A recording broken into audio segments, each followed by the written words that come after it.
Alors, reprenons au chapitre 24, nous avons vu les 11 premiers versets, nous allons lire au verset 12, chapitre 24, verset 12 à 18.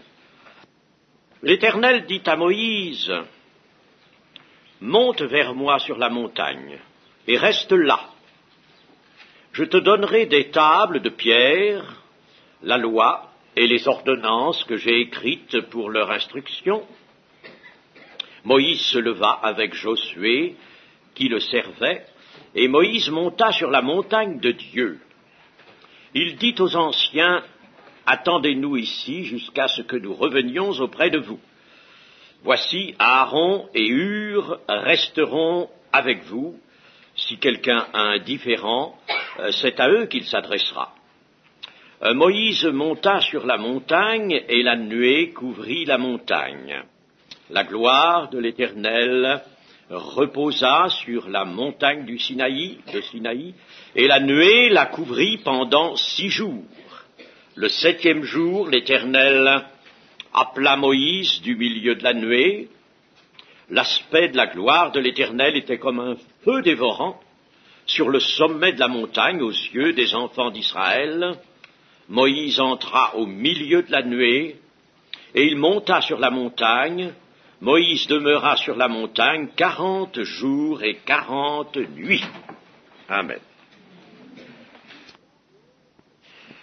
À nouveau, donc, Moïse est convié à monter sur la montagne pour une nouvelle mission en présence du Seigneur. Entre-temps, Moïse et les anciens, c'est-à-dire les 73 autres personnes qui l'accompagnaient, étaient descendus. Nous avons dit que la première entrevue, c'était celle des témoins.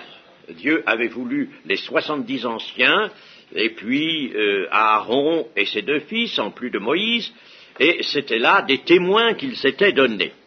Maintenant, cette partie de l'œuvre est terminée, et c'est Moïse seul, accompagné toutefois de Josué, à titre de serviteur, c'est Moïse qui va donc monter sur la montagne. Et Dieu lui dit, reste là.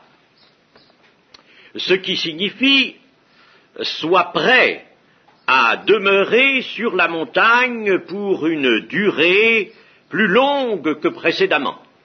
Ça ne va pas être bref comme la dernière fois.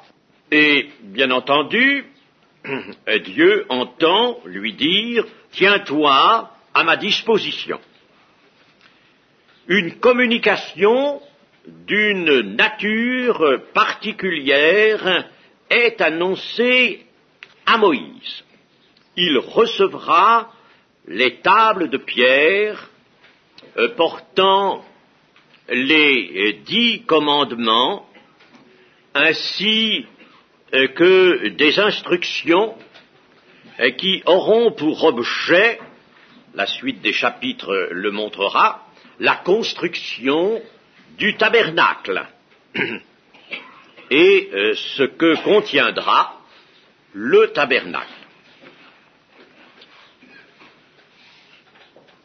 La vie avec Dieu, si elle est vécue dans l'ardeur de la foi et dans la fidélité, ce qui est le cas de Moïse, puisque nous avons même une annotation en ce sens dans le livre de l'Exode, eh bien, cette vie avec Dieu est une vie qui est nécessairement meublée de grands moments, de grandes circonstances, car Dieu appelle ses fidèles à s'approcher de lui, il les appelle à sentir sa présence et son amour.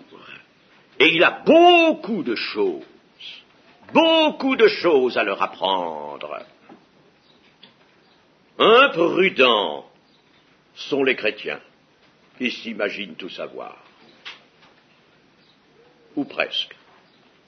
Oh, comme cette attitude-là devrait être véritablement châtiée. Quand j'entends quelqu'un dire « Oui, je sais, oh oui, je sais tout ça, j'ai lu tout ça. Oh, bon, pensez, j'ai lu toute la Bible. Oh, je sais tout ça. » Quand j'entends des choses comme ça, je ne peux pas m'empêcher de ressentir un petit peu des choses qui bouillonnent, vous savez, n'est-ce pas? Oh, peut-on dire cela? Peut-on dire cela? Peut-on penser cela? Chers amis, cette attitude est encore trop fréquente, il faut prendre garde. Si jamais elle était plus ou moins la nôtre, humilions-nous devant le Seigneur. Le Seigneur Dieu a des choses considérables à nous apprendre, que nous ne savons pas. Nous ne savons pas vivre avec lui. Des choses considérables. Il y a des grands moments que le Seigneur pourrait faire apparaître pour nous. Mais avec notre prétention d'être, de tout avoir, comme à la Odyssée, je suis riche, n'ai besoin de rien. Alors avec cette prétention-là, nous fermons la porte, évidemment, aux choses de Dieu. Ah, il y a là un grand sujet de réflexion, chers amis. Nous ne sommes pas là pour être tendres avec nous-mêmes, mais là pour voir vraiment nos insuffisances, nos déformations peut-être, et puis à nous en défaire. Le Seigneur a beaucoup de choses à nous apprendre. Et je rappelle ce que dit le psaume 32, « Je t'instruirai. Je te montrerai la voie que tu dois suivre. Je te conseillerai. J'aurai le regard sur toi. » Si tu ne prétends pas, bien sûr, marcher à ton pas et marcher tout seul. Voilà ce que dit le psaume 32. Mais vivre la vie avec Dieu, dans l'ardeur de la foi, c'est une vie exaltante. Tout d'abord, Dieu désire que nous construisions en nous-mêmes le tabernacle où il se manifestera. Moïse reçoit un tabernacle. Nous allons voir, c'est l'ombre des choses à venir, oui, mais il y a là une vérité de tous les temps. Dieu veut que nous construisions en nous, parce que nous répétons souvent, nous sommes le temple du Saint-Esprit. C'est très facile de dire ça, on l'a lu. Nous sommes le temple du Saint-Esprit, voilà. Tout est dit, tout est là. Mais non, tout n'est pas fait. Tout n'est pas dit. Nous sommes le temple du Saint-Esprit, mais là tu construis le temple en toi. Est-il construit, ce tabernacle, la demeure de Dieu? Alors tu viens comme ça, là, tu as lu ça, tu mets un petit peu de foi là-dessus, et puis tu dis, voilà, nous sommes le temple du Saint-Esprit. Puis c'est tout. Mais tu n'as pas construit le temple du Saint-Esprit. Est-ce que ta vie chrétienne est véritablement un temple pour le Seigneur? Dieu appelle Moïse. Il va donner le plan. Ah, il va donner le plan. Il va même montrer le modèle sur la montagne du tabernacle. Tu ne vas pas l'imaginer, ce tabernacle. Tu ne vas pas imaginer ta vie chrétienne. Le Seigneur n'y sera pas, si tu veux faire cela. Il va lui montrer le plan sur la montagne. Et Moïse va redescendre. Et à la fin du livre de l'Exode, nous verrons qu'avec le peuple, il va construire le tabernacle, faire toutes choses comme Dieu le lui a dit. Et Dieu viendra dans ce tabernacle. Notre vie chrétienne, nous l'avons envisagée, je comprends, chers amis, je comprends toutes choses. Ce n'est pas que je veux me faire là un accusateur, je veux dénoncer tout simplement ce que sont les erreurs de la chair et souvent les insuffisances de la vie chrétienne. Nous avons évidemment beaucoup entendu l'évangélisation, nous en entendons beaucoup, trop peut-être. Ce n'est pas un reproche que je fais aux églises ou aux pasteurs. Mais je dis que pour nous, il faut prendre garde à l'évangélisation que nous entendons. Parce que le message, j'ai déjà eu l'occasion de le dire et je le réaffirme, le message n'est pas pour nous. Il a été pour nous. Il n'est plus pour nous. Alors nous entendons cela et j'ai beaucoup observé, j'ai beaucoup réfléchi à ce que je vous dis là. Allez, il arrive ceci.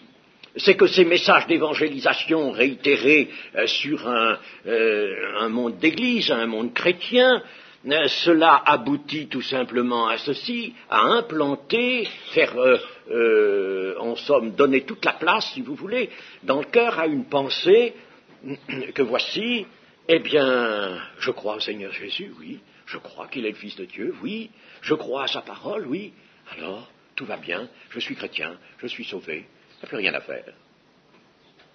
D'ailleurs, je l'ai entendu dire. Moi, je crois de tout mon cœur, ça y est, je crois à chaque fois que je vais aller à l'évangélisation, je crois à nouveau, et puis c'est fini, il n'y a plus rien à faire, tout est fait. La Odyssée, tout simplement, tu as tout à faire, tout à faire. Je l'ai déjà dit, et il faut que nous y pensions, le peuple d'Israël, Dieu lui donne le pays de Canaan. Le voilà, je te le donne, en possession perpétuelle. Mais va le chercher maintenant, va le conquérir. Tu as toute la conquête à faire. Et il en est ainsi de notre vie chrétienne. Et cela va se faire par la foi, bien entendu, dans la vie chrétienne. Tout va se faire par la foi. Mais il faut le faire. La foi est agissante, constamment agissante. Ainsi donc,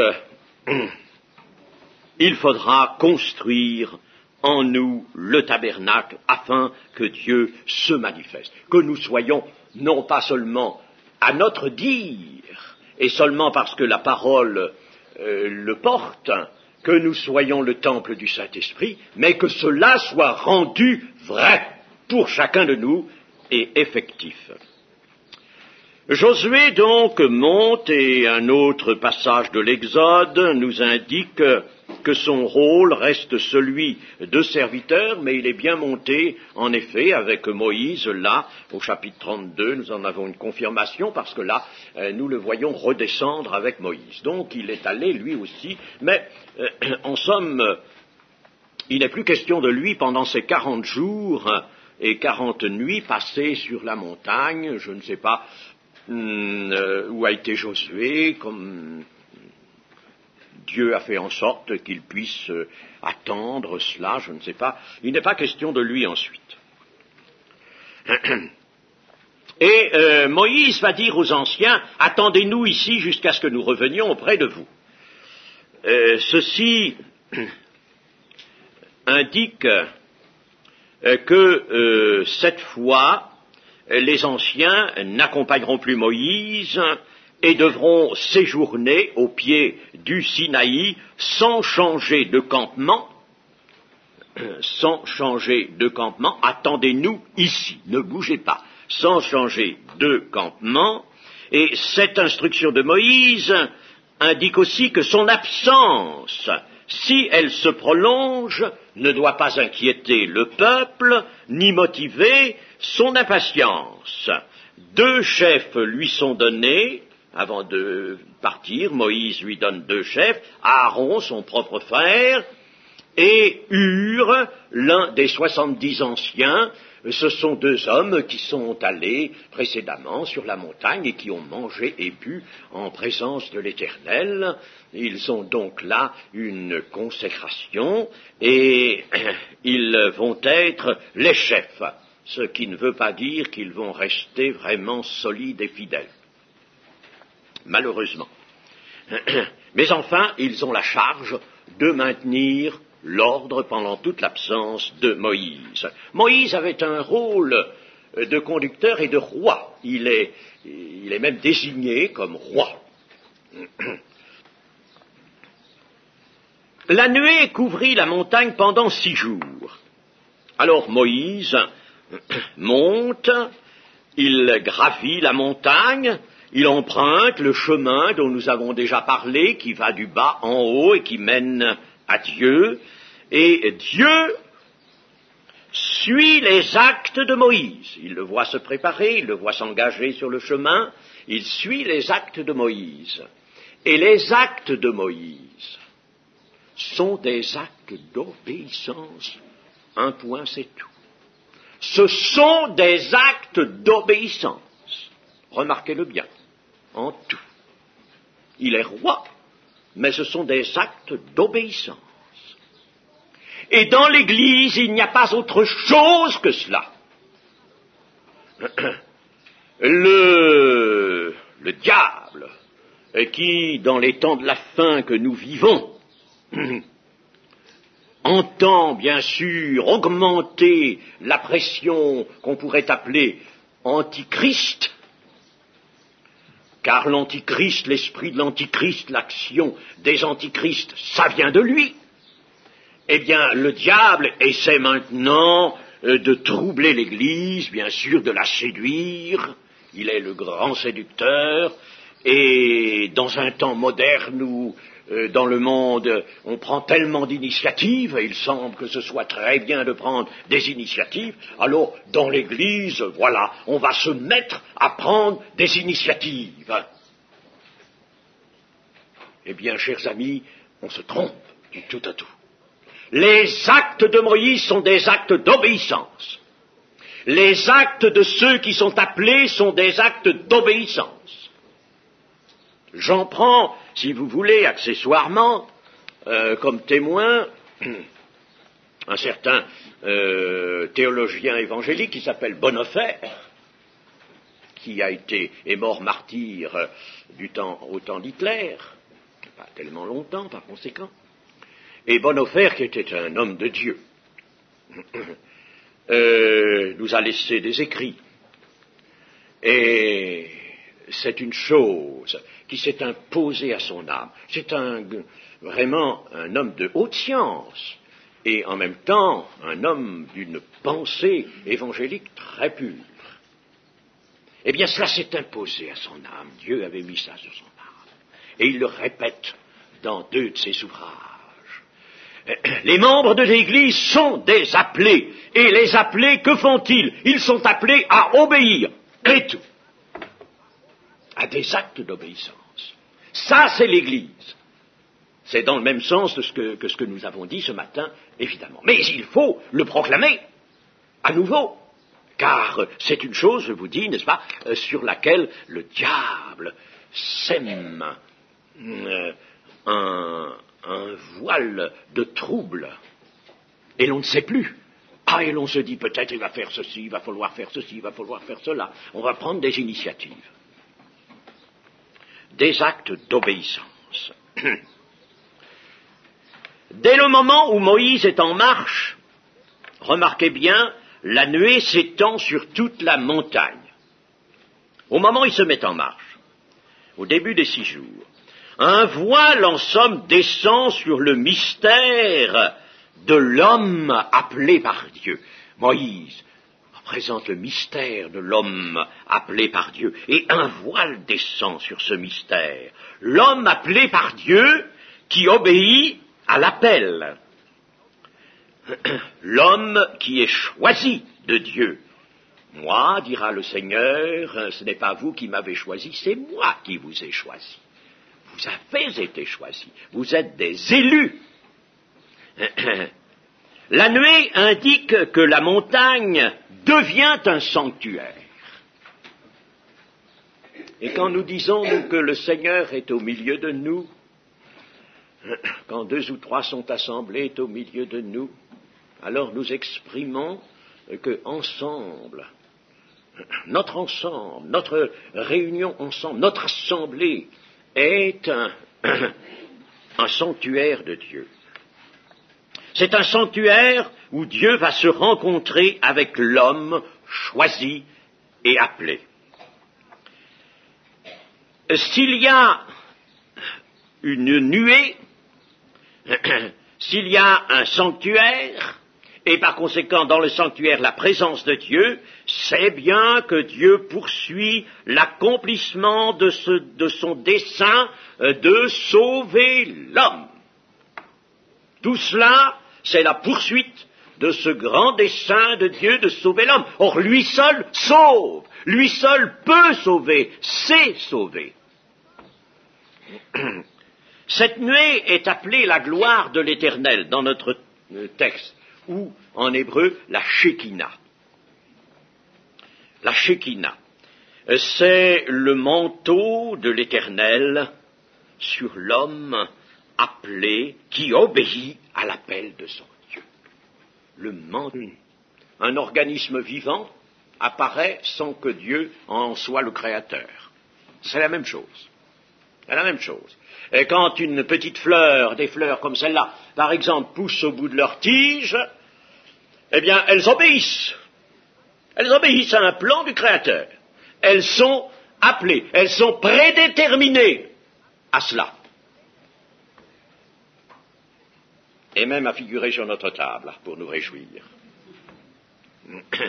Elles sont appelées. Moïse attendra d'abord 6 jours pendant lesquels il pourra préparer son âme et se sanctifier loin des exigences de l'existence d'en bas. Il y a des moments où il nous faut une retraite. Il nous faut nous séparer, nous distraire du va-et-vient journalier. L'obéissance, d'autre part, Dieu la soumet toujours à l'attente. L'attente. Ah ça ne manque pas dans la manière de Dieu, ça. Toujours, il soumet à l'attente. Et il y a des gens qui attendent longtemps. Abraham, il a attendu plus de 10 ans, le fils de la promesse. Et l'épreuve de l'attente a été bien difficile pour lui. Il y a eu un manquement au cours de cette épreuve. L'obéissance, c'est attendre, et Dieu veut qu'elle sache attendre. Elle se manifeste sans précipitation, au rythme de Dieu, et non pas au rythme du monde.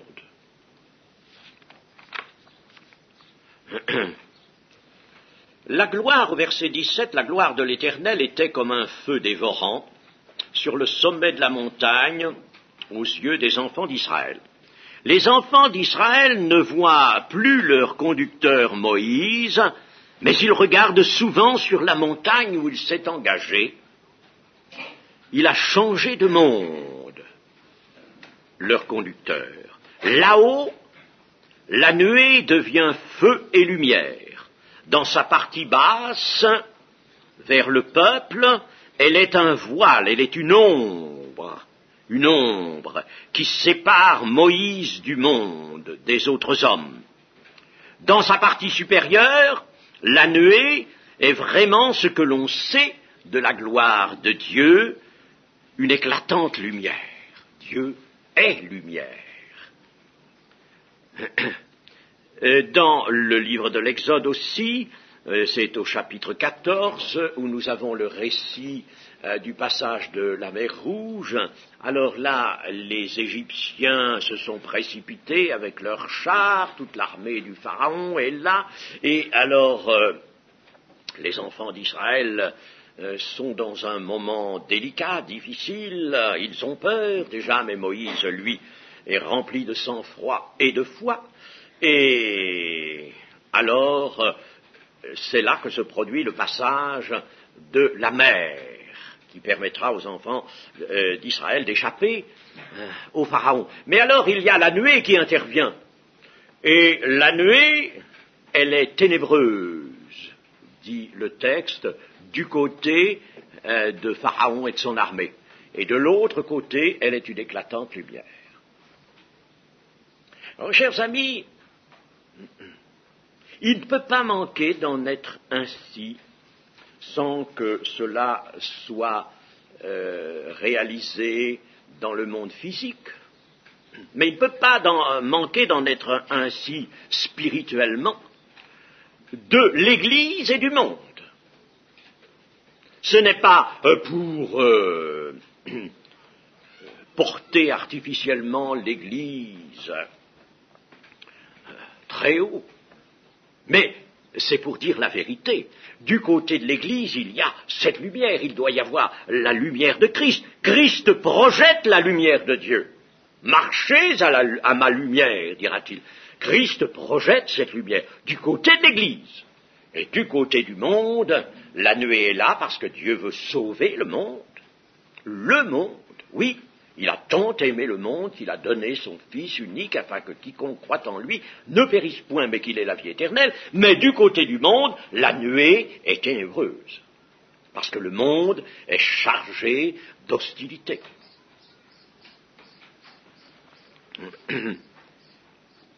Le feu d'en haut est aussi, il faut le dire, un feu dévorant pour toute créature qui met en oubli l'alliance de son Dieu.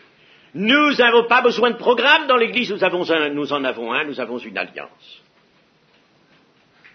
Tout est prédéterminé par Dieu.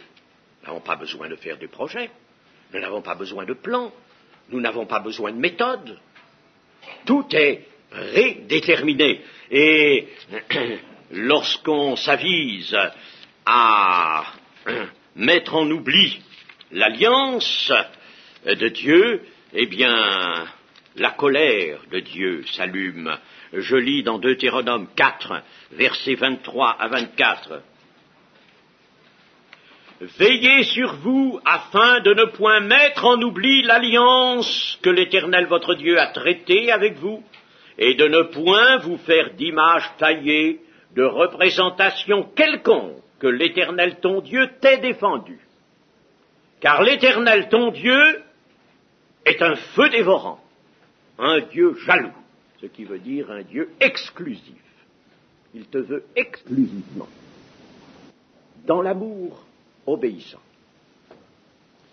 Voyez, ça, que celui qui met l'alliance de Dieu en oubli rencontre un Dieu qui est un feu dévorant. Au lieu d'avoir le Dieu qui est amour, clément, qui est toute douceur, nous ne devrions connaître que ce Dieu-là. Eh bien, on se trouve en présence du Dieu armé de sa justice. 40 jours et 40 nuits seront ces hommes sur la montagne, et Moïse, il est parlé de lui pour cela. 40 jours et 40 nuits. 2 fois Moïse passera un tel séjour sur la montagne en présence de Dieu. Nous revoyons la chose dans le chapitre 34, 28 de l'Exode. Parce que, entre-temps, les tables de la loi auront été brisées. Il y aura eu un drame. Alors, Moïse est là 40 jours et 40 nuits. Mais sa vie physique, n'est-elle pas une gêne? Il faut manger, il faut boire, il faut peut-être dormir. Eh bien, sa vie physique se trouve soutenue par Dieu. Et il ne mangera rien, il ne boira rien. Voilà, comme ça, tout est réglé. Il n'y a pas de difficulté, voyez-vous. Il est, en somme, soulagé des nécessités de la vie physique. Deutéronome 9, verset 9. Lorsque je fus monté sur la montagne pour prendre l'étape de pierre, l'étape de l'alliance que l'Éternel a traitée avec vous, je demeurai sur la montagne 40 jours et 40 nuits, sans manger de pain et sans boire d'eau. Voilà. Sans manger et sans boire. Ce qui, évidemment, pour nous, est comme un jeûne prolongé et qui ressemble à celui que Jésus lui-même a pratiqué dans le désert. Cependant, il y a une différence entre Moïse et Jésus, entre le jeûne ici de Moïse et celui de Jésus, parce que Moïse, lui, se trouve en présence de Dieu, et tout son être en reçoit une assistance surnaturelle, tandis que Jésus, en présence de Satan, est là pour lutter, est là pour lui résister, et pour travailler à vaincre la tentation. C'est très différent. Jésus lutte, Jésus souffre. Tandis que Moïse, lui, il est dans les délices. Eh bien, inversons les choses. Jésus a lutté pour nous, combattu pour nous, et c'est nous qui devons être dans les délices en présence de Dieu maintenant. N'est-ce pas? Si nous savons vraiment apporter notre obéissance, notre humilité, notre soumission, nous pouvons être dans les délices de la présence de Dieu. Bien sûr, nous avons à lutter aussi, mais à lutter pour une victoire qui est déjà remportée, à lutter avec une force qui nous est acquise d'avance. Et nous pouvons dire une chose, c'est que si nous nous approchons de Dieu par Jésus, eh bien, nous recevrons aussi certainement une assistance surnaturelle. Nous recevrons une assistance surnaturelle. Pourquoi allons-nous gémir sur nos corps, nos petits inconvénients physiques, sur nos lassitudes, sur nos faiblesses? Pourquoi gémir? Mais faisons l'œuvre de Dieu et nous serons soutenus. N'est-ce pas exprimé dans le psaume 92, qu'il est dit que même ceux qui entrent dans la blanche vieillesse sont comme le palmier, raides comme le palmier, et ils sont remplis d'une sève nouvelle pour annoncer que l'Éternel est juste. Donc il y a une assistance de Dieu pour les fidèles, pour ceux qui ne se regardent pas eux-mêmes, mais qui ne voient que leur chef et leur maître, Jésus. Alors on peut dire que Moïse a connu là vraiment une position qui est au-dessus de la condition humaine. Loin de la terre et de ses rumeurs, loin du cadre où le péché sévit et où il faut lutter, soustrait même aux conditions naturelles d'existence, pris en charge par Dieu, on pourrait dire enfermé avec Dieu dans l'infini de la gloire, entendant les paroles du Seigneur, les paroles du ciel, sous la forme des instructions détaillées pour la construction du tabernacle. Moïse reconnaît et voit devant lui le tabernacle céleste, dont les structures sont toutes significatives des desseins que Dieu va mettre à exécution par son Fils unique quand celui-ci viendra. Voilà, il contemple le plan. C'est le plan des desseins de Dieu, le plan du tabernacle. Et nous allons étudier le tabernacle. Il ne faut pas étudier le tabernacle simplement pour que nous fassions un peu d'école. De l'école biblique, si vous voulez, n'est-ce pas? De l'école, il faut savoir connaître son manuel. C'est pas ça. C'est pas ça. Il faut que nous trouvions véritablement dans cette étude, que nous découvrions le dessein de Dieu. Et puis, nous pouvons dire une chose.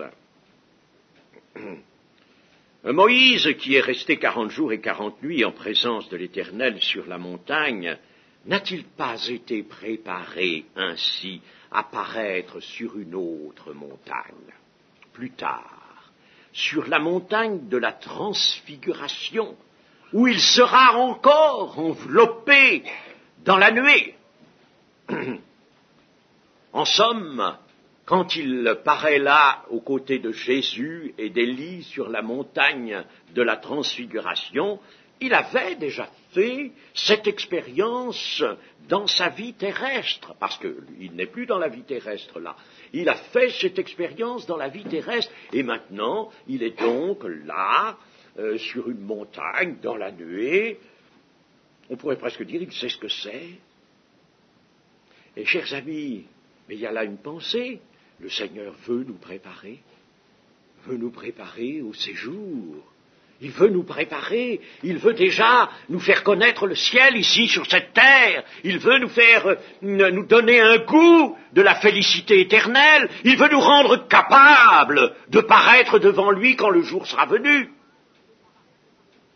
Alors, est-ce que nous utilisons le temps actuel, le temps de l'Église, pour nous laisser préparer à cela, en présence du Maître, en sa présence? Nous arrivons au sanctuaire. Il faut que nous poussions un peu les études parce que sans quoi on n'arriverait pas au bout de notre programme. Le sanctuaire du désert. Alors, là, le sanctuaire du désert dont nous avons à parler maintenant, puisque c'est la communication, le grand objet de la communication que Dieu fait à Moïse. Les chapitres 25 à 31 inclus de l'Exode contiennent les instructions de Dieu concernant le tabernacle du désert, ses accessoires, les vêtements sacerdotaux des sacrificateurs et la consécration de ces sacrificateurs. L'alliance est déjà conclue. L'alliance avec le peuple, par l'entremise de Moïse, est déjà conclue. Elle est scellée par l'aspersion du sang, comme la nouvelle alliance a été scellée par l'aspersion du sang. Cette coupe est la nouvelle alliance en mon sang.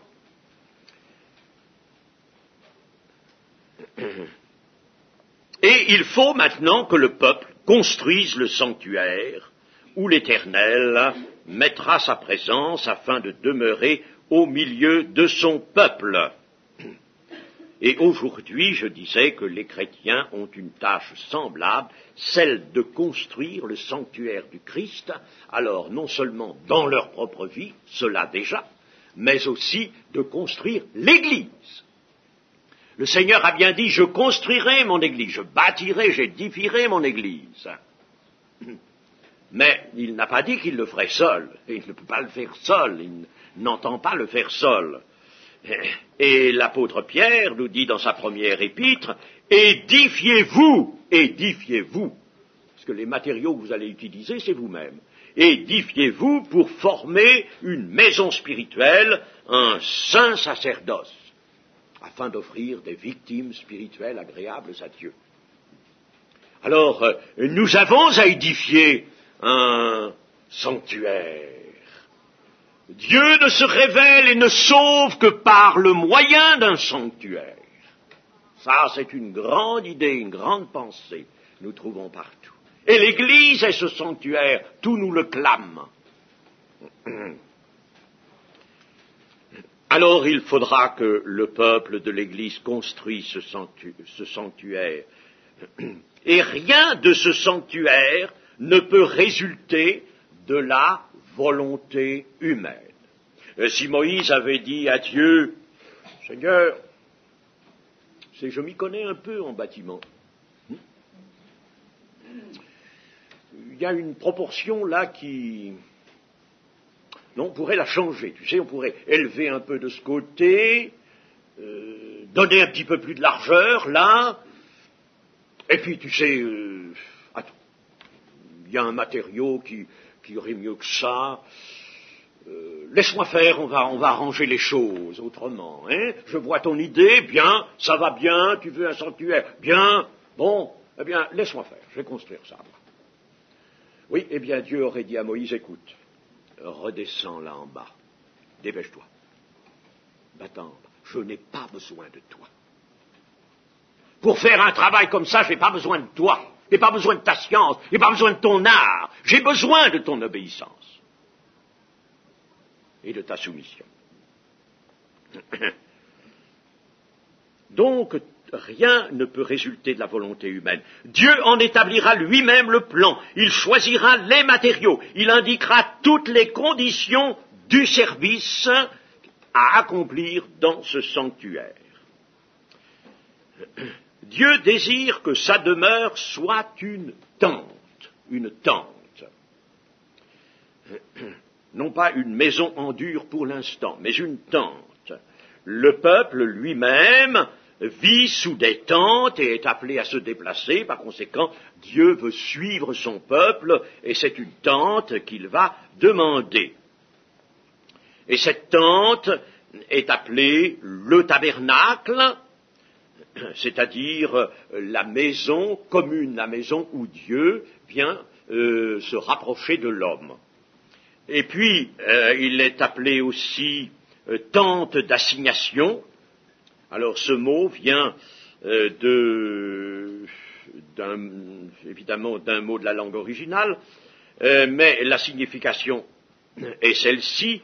La tente d'assignation, c'est la tente où l'Éternel assignait Moïse pour lui parler. C'est en somme l'objet essentiel, l'objet qui donne toute sa raison au tabernacle. S'il n'y avait pas cet objet, il n'y aurait pas de tabernacle.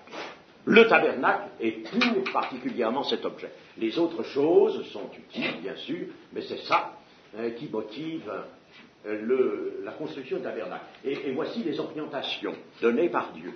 Le nord ici, l'est à l'entrée, ça c'est l'entrée du parvis, le sud et l'ouest. Voilà. Et alors j'ai bien entendu des images en couleur, et ce sont des photographies. Vous me direz, mais est-ce qu'on a photographié le tabernacle? Non. Personne, en maintenant, ne peut dire qu'il l'a vu. Et pourtant, ce sont des photographies que j'ai. Ce sont des photographies, évidemment, de modèles réduits. Mais enfin, on a fait, bien des personnes ont fait, avec beaucoup de soin d'ailleurs, des modèles réduits dans une proportion déterminée. Ici, il s'agit d'un modèle réduit au 25e, mais on a fait des modèles plus grands que ça. On a fait des modèles réduits, je crois, simplement au quart. Et avec les matériaux, l'or, etc. Et alors là, j'ai donc des photographies d'un modèle réduit dans ce petit livre. Seulement, je n'ai que celui-là, j'y tiens beaucoup, et ne croyez pas, mes petits amis, que je vais vous le confier. Je vais le passer sous votre regard, on va s'arranger pour ça après, n'est-ce pas? Mais au fur et à mesure d'ailleurs, parce qu'il y a différentes photos, mais je ne vais pas vous le remettre. Bon, alors là, nous aurons, ça nous aidera quand même, vous aurez l'occasion de voir comment pouvait être ce tabernacle. Nous avons par exemple ici une photographie du chandelier à 7 branches, nous avons une photographie de l'intérieur du lieu très saint, où l'on voit l'or, n'est-ce pas, l'or, et puis le rideau d'entrée, l'arche et le propitiatoire. Enfin, on verra tout ça. Et il y a une vue générale ici du tabernacle, avec le parvis, l'entourage qui est tout blanc. Bon, mais nous aurons l'occasion de voir ça après. Ici, j'ai un dessin aussi. Alors là, ce n'est pas une photographie, c'est un dessin de l'arche dont nous allons parler. Alors, lisons, chapitre 25. L'Éternel parla à Moïse et dit, « Parle aux enfants d'Israël qu'ils m'apportent une offrande, vous la recevrez pour moi, de tout homme qui la fera de bon cœur. Voici ce que vous recevrez d'eux en offrande, de l'or, de l'argent et de l'airain, des étoffes teintes en bleu, en pourpre, en cramoisi, du fin lin et du poil de chèvre, des peaux de bélier teintes en rouge et des peaux de dauphin du bois d'acacia, de l'huile pour le chandelier, des aromates pour l'huile d'onction et pour le parfum odoriférant, des pierres d'onyx et d'autres pierres pour la garniture de l'éphod et du pectoral. Ils me feront un sanctuaire et j'habiterai au milieu d'eux. Vous ferez le tabernacle et tous les ustensiles d'après le modèle que je vais te montrer. » En somme, nous avons une description, mais Moïse a vu, lui, l'objet. Il a vu, et il a pu voir, contempler, bien regarder, et Dieu lui a donné une vue qui conserve, de façon à ce qu'il puisse guider exactement la construction du sanctuaire.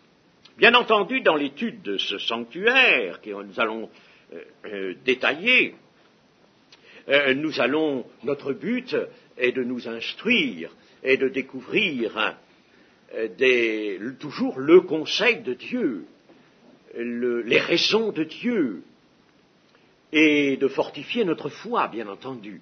C'est là notre but. Je vous dis, n'étudions pas un manuel. Nous voulons puiser dans la Bible tout ce qui nourrit notre foi. C'est d'abord donc le principe de l'offrande à Dieu. L'offrande à Dieu n'est recevable que si elle est faite de bon cœur, par un mouvement d'amour envers Dieu, considérant que c'est un honneur de pouvoir offrir à Dieu des matières d'usage habituel. Il y a des matières nobles et pierres précieuses, l'or, l'argent, mais il y a aussi des matières d'usage habituel. Mais, alors, voyons un peu la situation du peuple d'Israël, qui était sorti d'Égypte. Comment ce peuple pouvait-il avoir dans ses bagages des matières précieuses comme celle-là, et vous allez voir que les quantités ne sont pas petites, et des matières de valeur? Eh bien, il y avait plusieurs sources, mais la principale, c'était ce que les Israélites avaient emporté d'Égypte. Au moment du départ d'Égypte, Dieu avait bien dit que le peuple allait dépouiller les Égyptiens de pas mal de choses. C'était pas pour s'enrichir, c'était pour cela. Et les Égyptiens se sont laissés dépouiller. Ils devaient bien ça d'ailleurs au peuple qui avait travaillé comme esclaves. Et alors, les Israélites avaient emporté beaucoup de choses. En somme, c'était Dieu qui leur avait mis tout cela en main. Alors, il faut rassembler des matériaux, l'or, l'argent, l'airain. Vous savez ce que c'est que l'airain? C'est un mélange de cuivre et d'étain. Mais alors, l'airain qu'il faudra en quantité importante, on va bien prendre des miroirs des dames, les miroirs qui étaient en airain. À ce moment-là, il n'y avait pas de miroir en verre. On va prendre leurs miroirs, nous le verrons. Mais ça ne va pas donner quand même des quantités extraordinaires. Mais le Seigneur a emmené son peuple là où il y avait précisément des mines de cuivre. Il y avait des mines de cuivre très faciles à exploiter dans la presqu'île du Sinaï. Il fallait aussi des étoffes teintes, teintes en pourpre notamment. La pourpre, c'était cette couleur rouge foncé et qui est tirée de certains coquillages très abondants en Méditerranée, notamment le murex, la purpura, et la substance colorante est située dans la glande, dans une glande des mollusques. Et elle donne une couleur, la couleur pourpre qui est tellement estimée, très estimée dans l'Antiquité, l'est toujours maintenant, mais enfin on l'obtient avec d'autres procédés, mais la véritable pourpre est bien supérieure au pourpre qu'on obtient par des teintures artificielles. Alors, la pourpre était le symbole de la dignité impériale, royale ou impériale. Il fallait des étoffes teintes en bleu, couleur du ciel, une version dit d'ailleurs en couleur d'azur. Donc nous voyons que c'est un bleu clair, en couleur d'azur.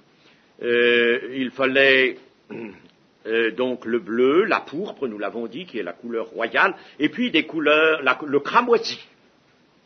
Le cramoisi, qui est la couleur du sang tel qu'il coule, du sang frais.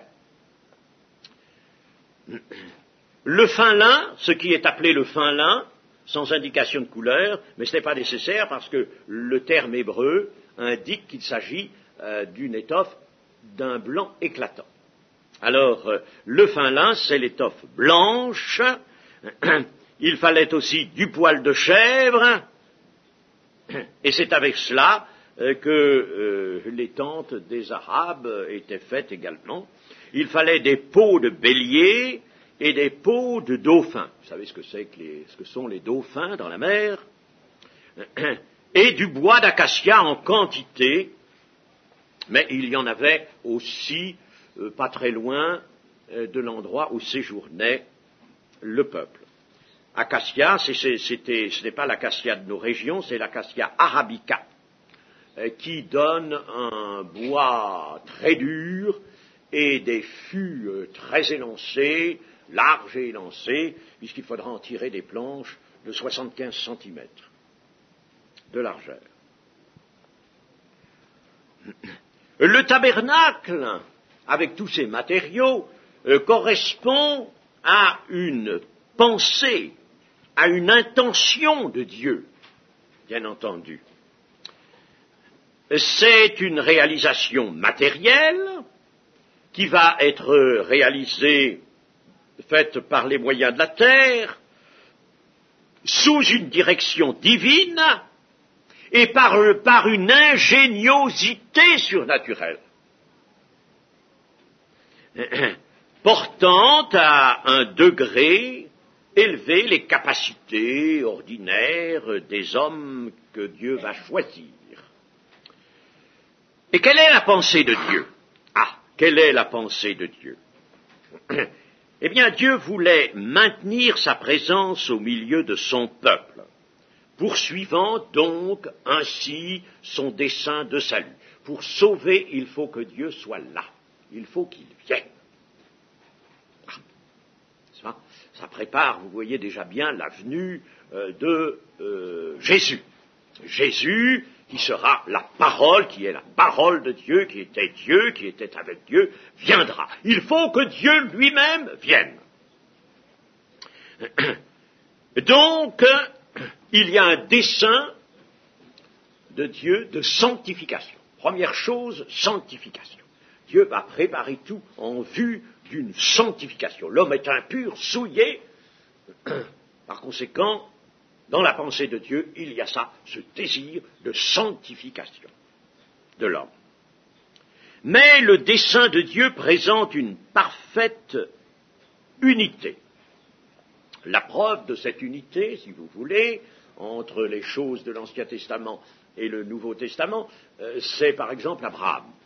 Abraham, qui est le point de départ, en somme, du dessein de salut de Dieu, la réalisation de ce dessein, il en est le point de départ, lui seul, je l'ai choisi, il est voilà, le numéro un dont Dieu se sert.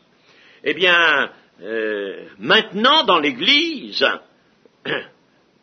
Abraham a sa postérité, nous sommes la postérité d'Abraham. Vous voyez, n'est-ce pas, le lien. Vous voyez qu'il y a un lien. La postérité d'Abraham est maintenant l'Église. La postérité ne veut pas dire sa descendance selon la chair. Sa postérité, la postérité élue, nommée en Isaac, comme dit l'apôtre Paul. Nommée, élue en Isaac. Et en raison de cette unité, entre tous les éléments des desseins de Dieu, il y a sûrement correspondance entre les dispensations, donc correspondance aussi entre le tabernacle et l'œuvre de Jésus, Fils de Dieu. Il y a nécessairement correspondance. Le tabernacle a donc bien une révélation à nous faire en ses dispositions et en ses matériaux. Il ne peut que nous être bon, par conséquent, de retrouver cette révélation dans l'étude du tabernacle.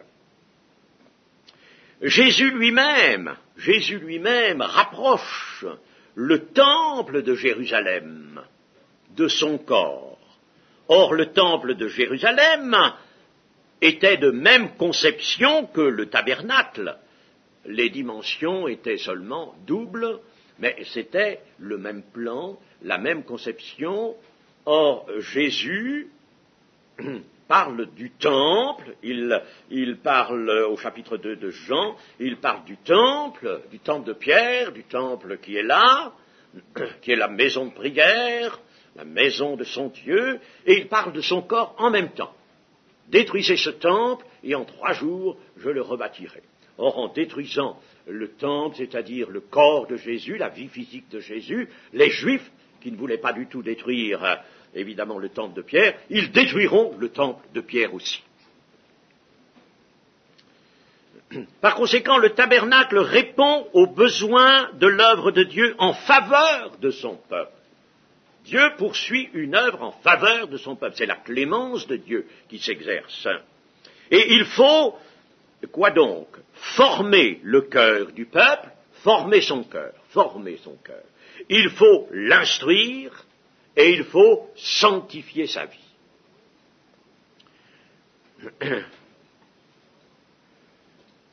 Alors, le tabernacle traduit donc déjà de façon matérielle et spirituelle tout à la fois les dispositions que Dieu se réserve de prendre lors de la venue de son Fils, c'est-à-dire lors de la nouvelle alliance qui sera fondée par son Fils.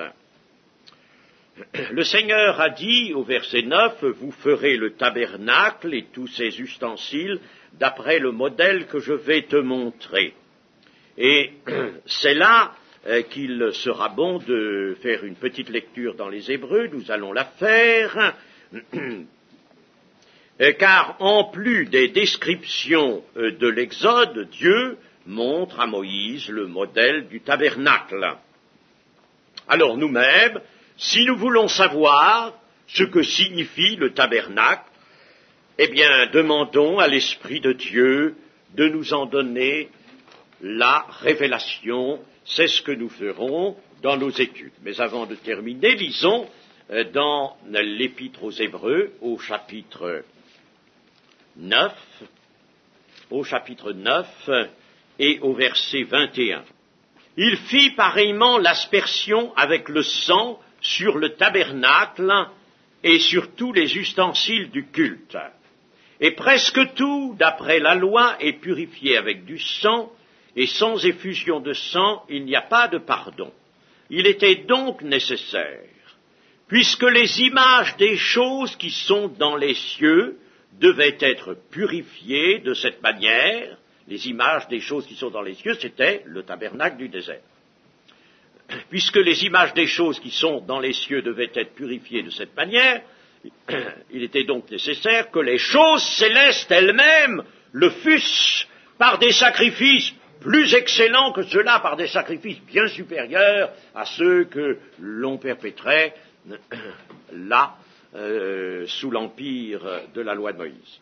Car Christ n'est pas entré dans un sanctuaire fait de main d'homme, en imitation du véritable, mais il est entré dans le ciel même, afin de comparaître maintenant pour nous devant la face de Dieu. Et ce n'est pas pour s'offrir lui-même plusieurs fois qu'il y est entré, comme le souverain sacrificateur entre chaque année dans le sanctuaire avec du sang étranger, autrement il aurait fallu qu'il eût souffert plusieurs fois depuis la création du monde. Tandis que maintenant, à la fin des siècles, il a paru une seule fois pour abolir le péché par son sacrifice. Et comme il est réservé aux hommes de mourir une seule fois, après quoi vient le jugement, de même Christ qui s'est offert une seule fois pour porter les péchés de plusieurs, apparaîtra sans péché une seconde fois à ceux qui l'attendent pour leur salut. Alors, nous avons vu dans ce passage que, en somme, le tabernacle du désert est à considérer comme les images des choses qui sont dans les cieux. Nous avons donc là des images, mais ces images, elles étaient nécessaires dans le temps de la loi. Elles étaient nécessaires, elles servaient, mais maintenant pour nous, elles constituent les images. Elles n'avaient pas, si vous voulez, la puissance de la pleine réalité, c'est-à-dire de la réalité dernière, la réalité qui détermine irrévocablement le salut éternel. Elle n'avait pas cela, elle préparait. Elles étaient les images des choses qui allaient venir, l'ombre des choses qui allaient venir et qui sont venues avec Jésus-Christ et qui sont dans la nouvelle alliance. Eh bien, nous continuerons cela, Dieu voulant, mercredi.